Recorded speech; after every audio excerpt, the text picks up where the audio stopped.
Okay, so I'm happy to be joined now by Tkacik.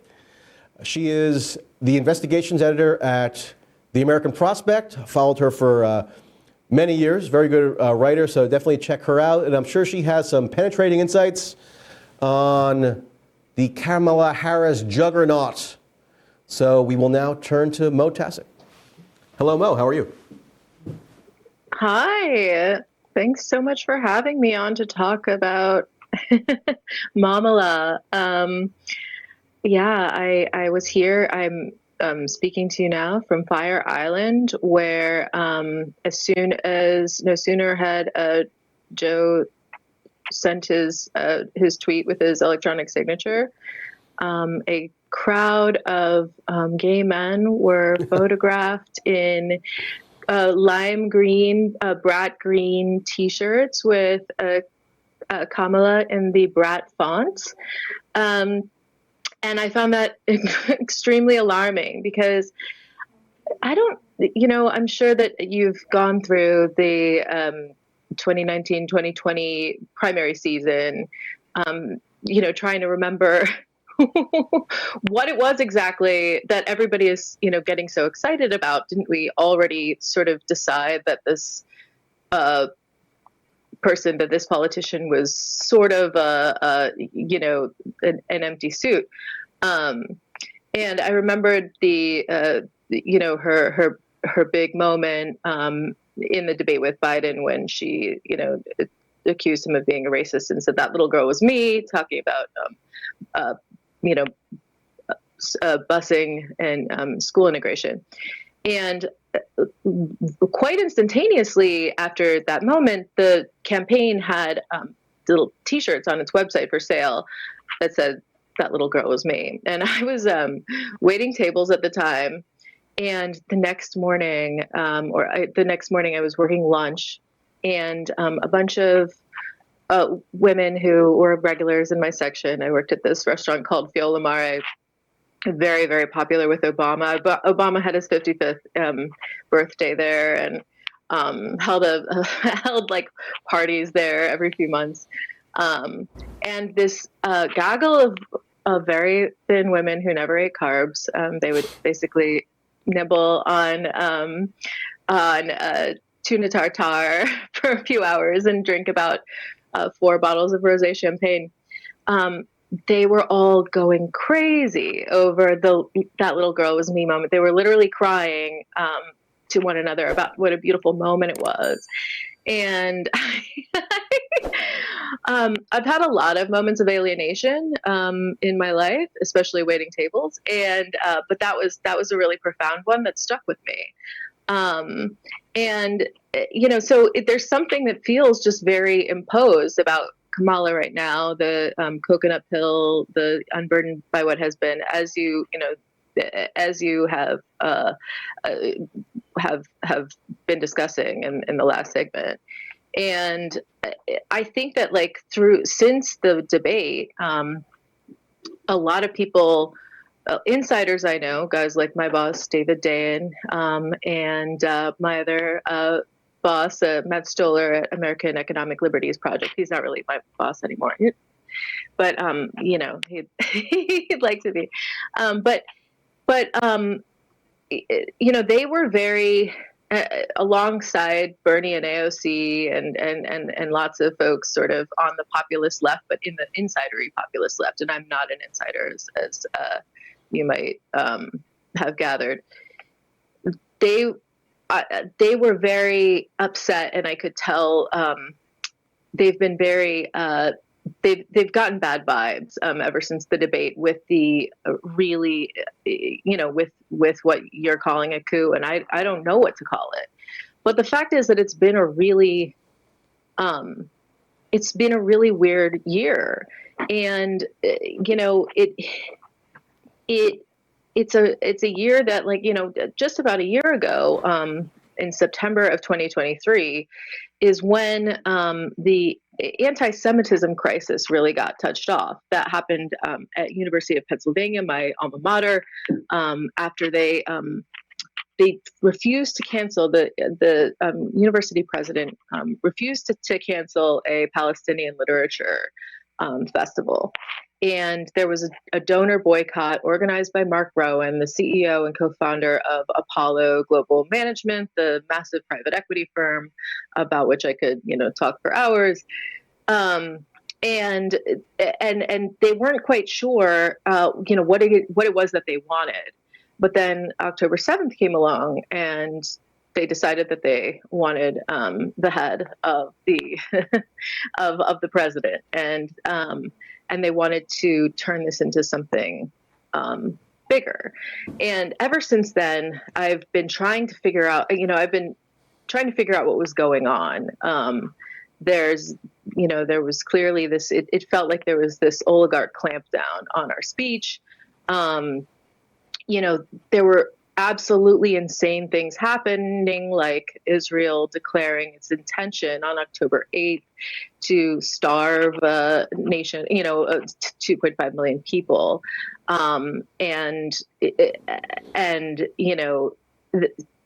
Really, equaling the death count on the civilian death count on October 7th within, 24 hours of of October 8th, the morning of October 8th. So I felt insane all year. I think a lot of people have, by the sort of constant gaslighting and the constant sort of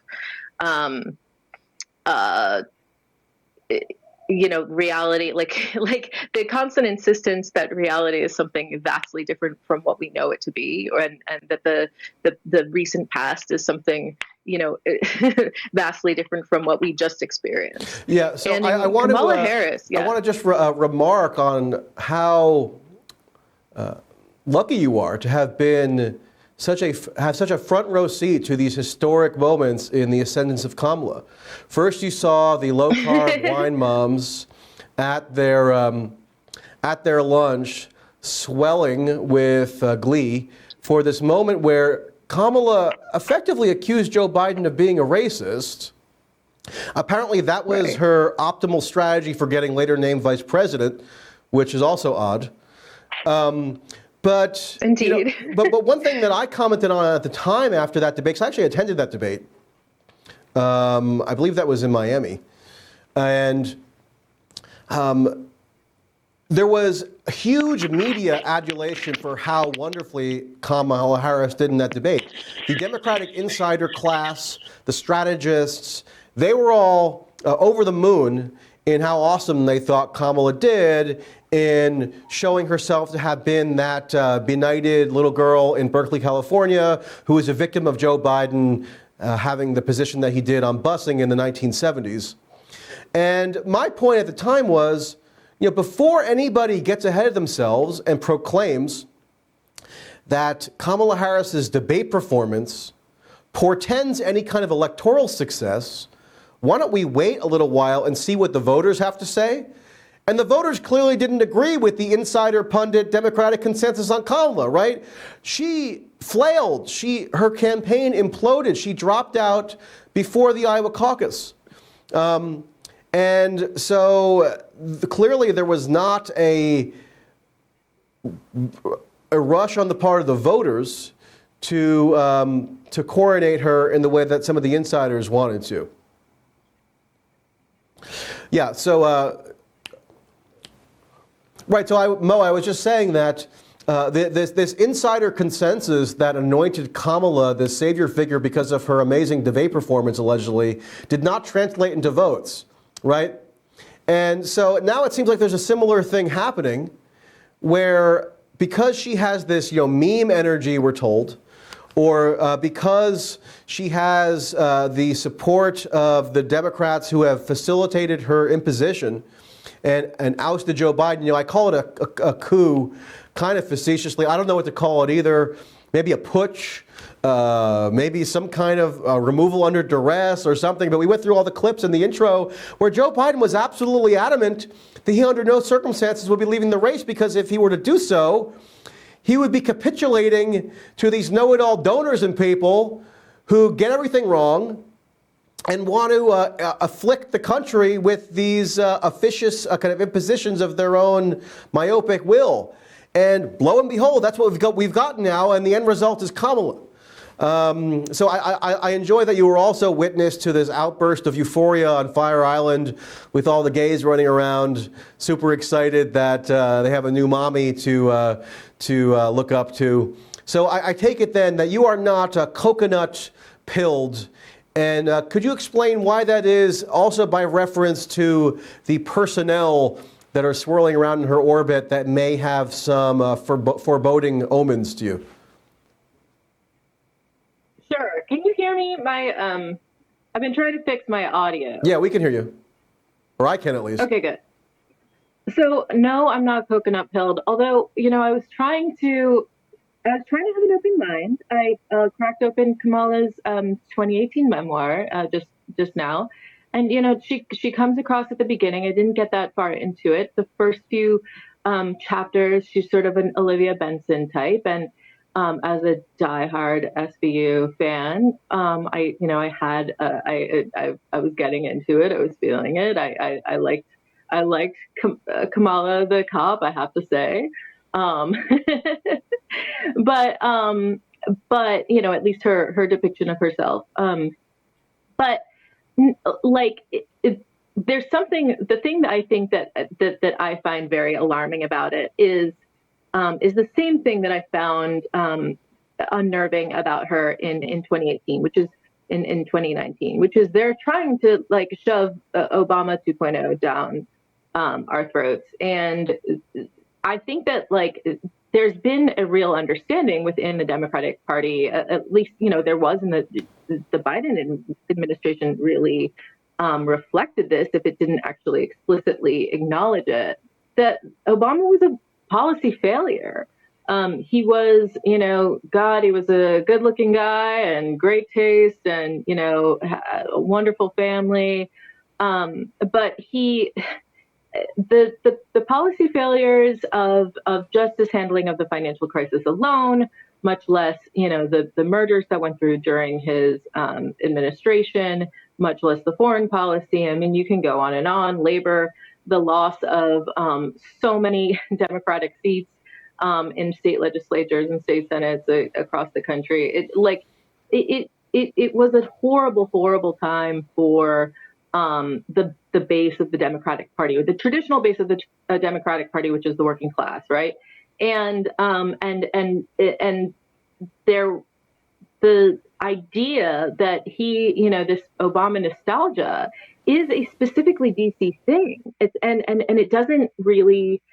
Nobody else has it. If you have, and I understand it sort of because I waited tables, and Obama was amazing. For the restaurant industry, right? His people spent a lot of money. They tipped really well. They loved, uni and they loved all kinds of, they loved caviar. They loved interesting wines. And again, they were great tippers and they, they knew how to act. And that was not how the Trump administration went at all, as a waiter who was not working at the Trump hotels, which I'm sure was a different story. So I understand, people get these fuzzy feelings that DC people do about Obama when they think about him, when they talk about him. But I think that for most people, they felt that in 2008. They felt that when, a black man whose middle name was Hussein won and was just such a powerful orator. At least he certainly seems that way in hindsight. Won by a landslide. But we were immediately all betrayed by that, because he didn't even bother doing kind of the minimum. I'm almost certain that McCain would have gone harder on the banks, because Republicans like bossing people around. They don't, even the Bush administration, had a lot more moments of speaking truth to corporate power than Obama did. And so, Kamala feels like they're trying to shove that thing down our throats again with the Obama coalition and all of the ties to pop culture. How And Brat Mo, let me stop you there because I want to play a clip that gets to this point that I was only just shown for the first time a while before beginning the show, and I was just speechless. So I want to get your reaction to this. That nose, Kamala Harris overlaid in green to the song off of the record Brat. Me just calling it a record. There I go. This is a mashup of the coconut thing put to a song off the album. You exist in the context of all in which you live and what came.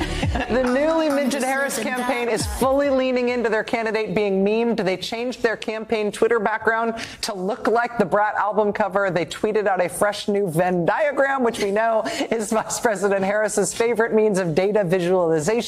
What do Biden HQ and Kamala HQ have in common where they overlap? Holding Trump accountable.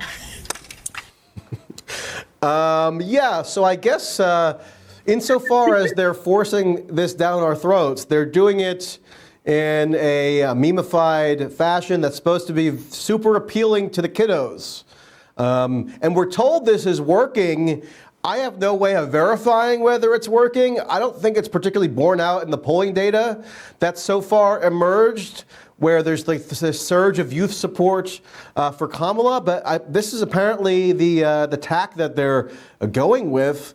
And yeah, I mean, it does remind me a little bit of how Obama's image was generated. But at the same time, Obama had to run a very rigorous, very much prolonged primary campaign against Hillary Clinton, where at least he had to prove that he had some political skill, right? He had to win elections. He won the Iowa caucus as a black man in an overwhelmingly white state. Kamala's proven nothing electorally in that sense. So I don't know. It's just staggering to me that we're all supposed to, in a matter of hours, it seems, just accept that she's this juggernaut and her political skill should just be taken as a given. Completely. And I mean, I think that she's proven the opposite, right? She flamed out before the first primary. You go back and read the stories. 50 separate campaign staffers talked to the New York Times and the Washington Post for those stories that they wrote on how, what a mess her campaign is and how much disarray and how they couldn't agree on a message and how there was all this, sort of infighting and they had so much money and they didn't know what to do with it. And then they just spent it all on bullshit. I think that she could be fine. I don't know. I'm just very confused by it. And I feel like, again, sort of everything that's happened in the past month, especially, it's just very confusing. We're trying to draw a contrast with Trump and we're doing it in the least dignified way possible. I don't know, like Charlie Brat, I don't know if you've listened to the album. It's a lot of things, but like Profound isn't really one of them. I've been told it's a pretty good album. I'm open to it. I'm open to it musically. I don't know how open to it I am politically. So that remains to be seen. Right. It's just so, it's throwing a lot of things against the wall. And one thing that I really am reminded of is during the 2008 campaign, which I followed really closely. I was working at Jezebel and Gawker at that time. And I remember the week that Sarah Palin was the week of the RNC that Sarah Palin was named the VP pick. And the entire week, maybe week and a half afterward, McCain had this incredible bounce and there was all this momentum on his side. And people were really like, oh my God, he's gotten it. Like he could win now. This is like she's got the juice. And I remember thinking at the time, like, no, she doesn't. Like, what? Like, what is this? And it's sort of like mistaking what gets hits. This is the thing. The mistaking what gets the hits, what gets, engagement on Twitter, on social media with like what is actually what people actually want to vote for, for the most important job in the fucking country. and again, the youth vote. I mean, the youth who are most likely to vote, right? The most politically aware, politically active vote. What are they angry about? They're angry about a fucking genocide.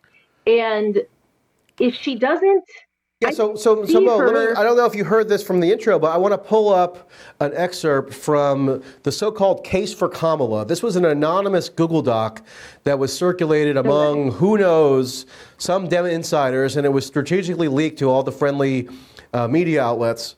But pull up that little excerpt from the Google Doc if you can. It basically says that Kamala Harris, one of her assets potentially is that she is considered to be to Biden's quote-unquote left on Israel-Palestine. Now notice they don't stipulate that she is in any way substantively divergent from Biden on the issue of Israel. They're just alluding to this supposed perception and fixating exclusively on this totally uncorroborated perception, to me, is very nicely emblematic of how the Democratic elite class often tends to conduct its business. Right. It's like and that is everything about Kamala and this type of politician is perception, and perception management. Is she not? Again, she's just a kind of vacuous figure, and I don't know if she is that at her core.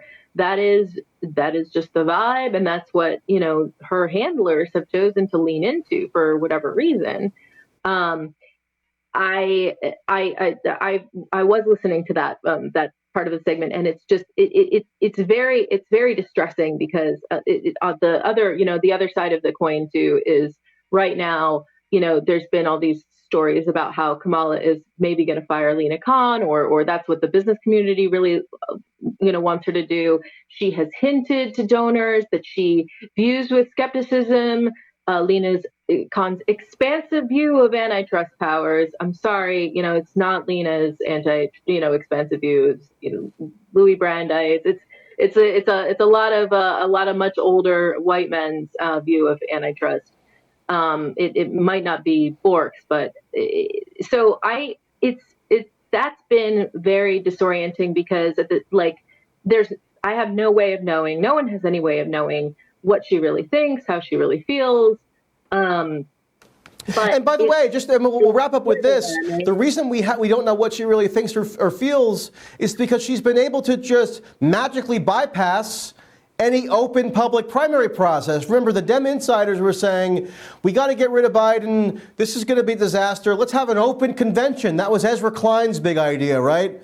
But now, apparently they've just overnight accommodated themselves to a closed convention process. They're apparently even going to have a virtual vote to install Kamala. So she's not going to have to do any challenging interviews. She's not going to have to do any debates. She's been entirely insulated from any of the typical scrutiny that would accompany even a truncated primary. But she's been absolved from all of that.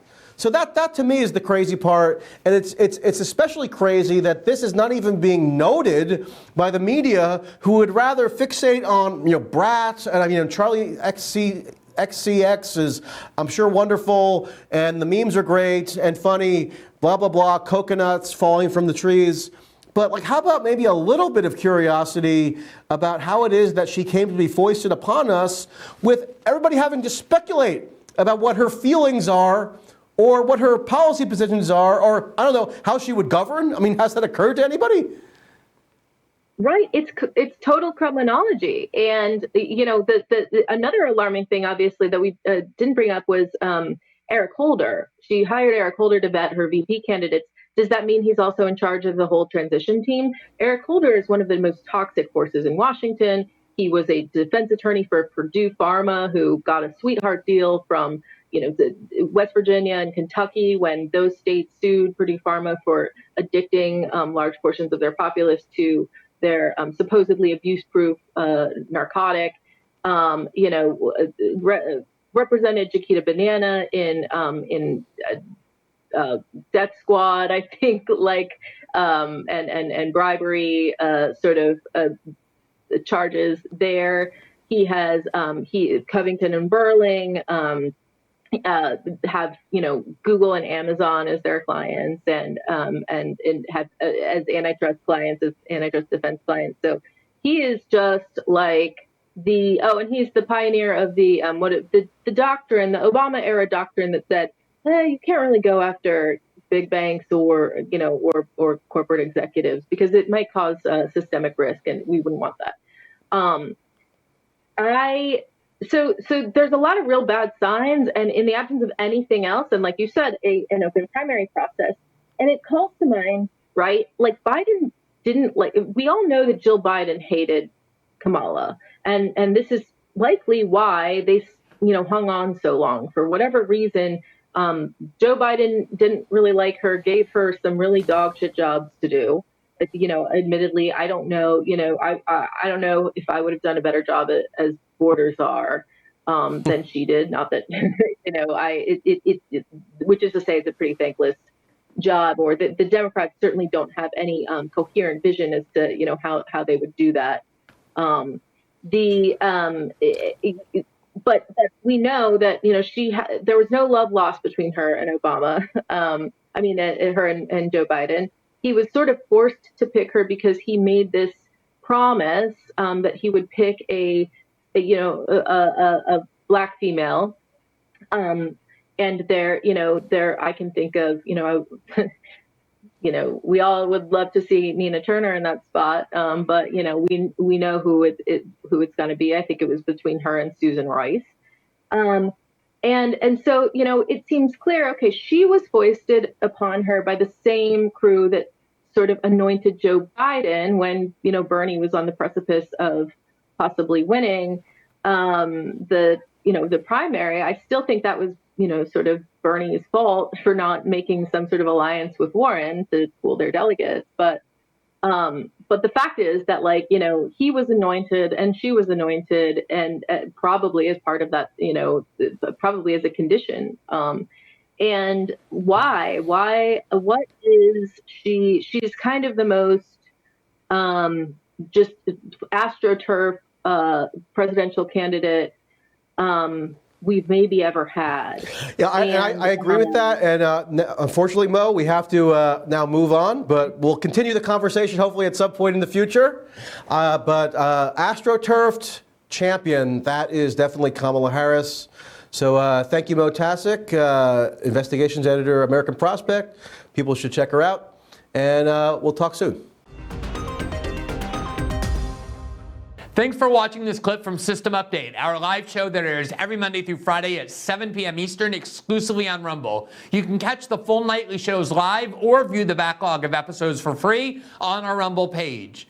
You can also find full episodes the morning after they air across all major podcasting platforms, including Spotify and Apple. All the information you need is linked below. We hope to see you there.